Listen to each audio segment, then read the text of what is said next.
Okay, so today I wanted to talk about some movies from my childhood, ones that were profound to me, ones that I truly loved, even so much so that when you get older you still have a whole new respect for them. But there's one movie I was thinking about that I watched a while ago and it suddenly dawned on me why as a child the movie spoke to me so deeply and so profoundly. And it was The Last Unicorn. Now this is an animated movie done in a very similar style as the animated Hobbit movies.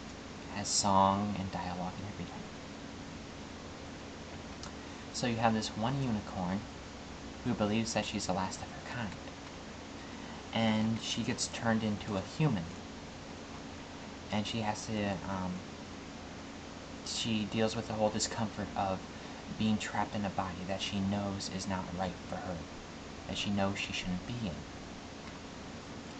Now, does this sound familiar to anyone, the whole concept of being trapped in a body that you just know is not right? Crickets. Okay, so now as we move on through the storyline, she's in this human body, and now she has to deal with all these new emotions, because as a unicorn, she never had to worry about feeling love, sorrow, fear. And does this sound familiar, having to deal with all new emotions that you didn't really have to deal with before, and having to learn how to work with them?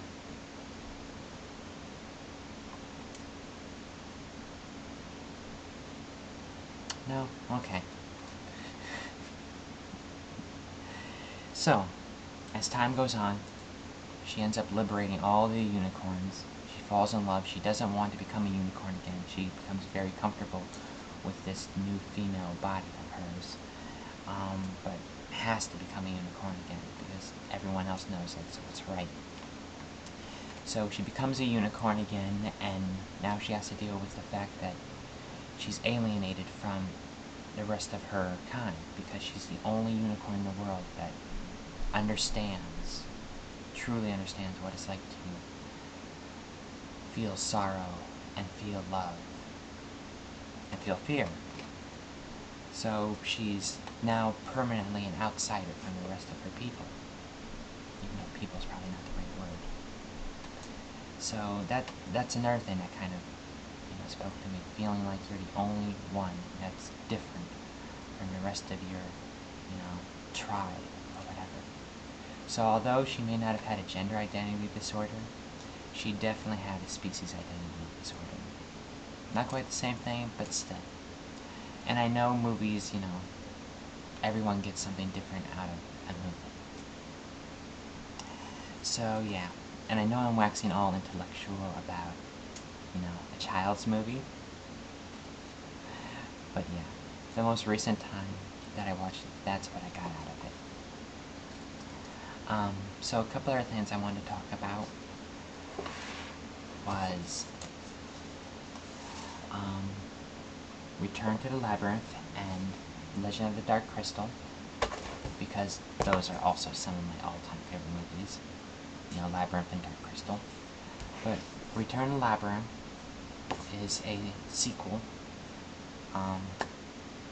It's based on when Toby's grown up. There was a little kid that the Goblin King abducted in the original movie.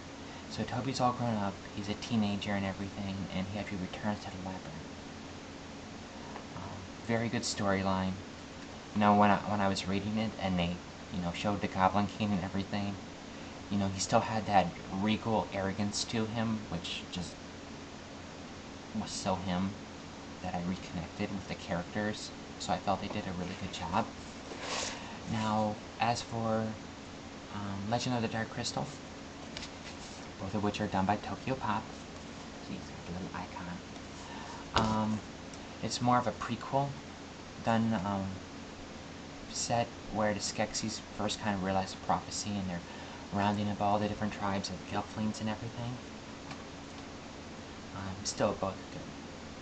Now, some of the other movies that are like amongst my all-time favorites would have to be Princess Bride. Yeah, I'm big into anything that's really kind of got the underlining theme of like love. Like certain animes, Strawberry Panic, Fruit Baskets, so on. Willow, you know, I can't really say Willow anymore. When I was younger, I used to really enjoy it, but not so much anymore. One that really got me lately, much more recent, was Neil Gaiman's Stardust. And for anyone that's not familiar with Neil Gaiman's work, he's the person that did the Sandman series. I'm sure a lot of people have heard about that one. But yeah, that movie, I watched it recently and I was just kind of like, oh my god, I have to get this movie. Because yeah, it was just one of those ones where I'm like, whoa, I would really like this movie. But yeah. I can't believe I tried to wax all intellectual about a child's movie. I just robbed myself of my own childhood. Not really, but anyway. So I'm gonna let you all go. Yeah, this is just a shameless thing to show off my new mirror. I got it at a thrift store. I love thrift stores. So, from my heart to yours, with love, Ariana Lynn Fails, saying goodbye.